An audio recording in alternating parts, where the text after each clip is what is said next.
नमस्कार मंडळी. आज आपण मठ्ठा कसा करायचा ते पाहणार आहोत.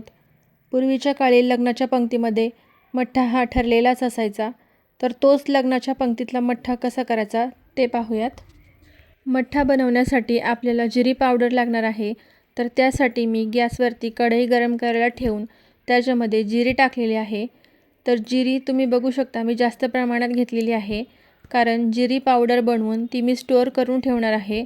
म्हणजे जेव्हा देखील मला मठ्ठा करायचा असेल तेव्हा मला पुन्हा जिरी भाजून त्याची पावडर करायची गरज पडणार नाही. जिरी पावडर तयार असेल तर आपण मठ्ठा झटपट बनवू शकतो. त्यामुळे जिरी मी थोडीशी जास्त भाजते आहे.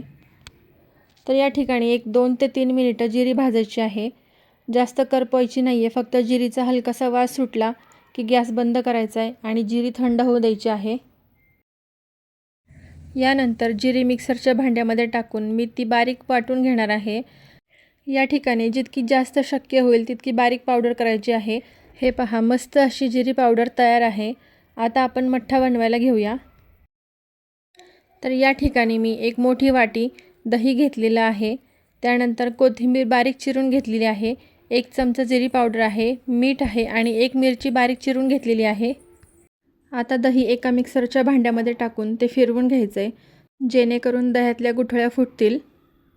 या ठिकाणी दही मिक्सरला फिरवण्याऐवजी ते रवीने घुसळून घेतलं तरीही चालेल, पण मिक्सरला दही फेटल्याने वेळ कमी लागतो. तर अशा प्रकारे फेटलेलं दही एका पातेल्यामध्ये काढून घ्यायचं आहे. यानंतर ज्या वाटीने दही घेतलं त्याच वाटीने 4 वाट्या याच्यामध्ये पाणी टाकलेलं आहे. आता यामध्ये आपण घेतलेलं साहित्य टाकूयात. तर चवीनुसार मीठ टाकायचं आहे. त्यानंतर 1 चमचा जिरी पावडर टाकलेली आहे. बारीक चिरलेली हिरवी मिरची टाकलेली आहे.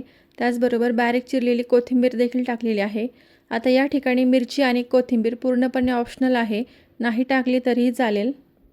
आता या ठिकाणी सगळं साहित्य टाकल्यानंतर दही पुन्हा एकदा रवीने घुसळून घेणार आहे. आता साधारण 5 मिनिटं मी अशाच प्रकारे दही घुसळून घेणार आहे.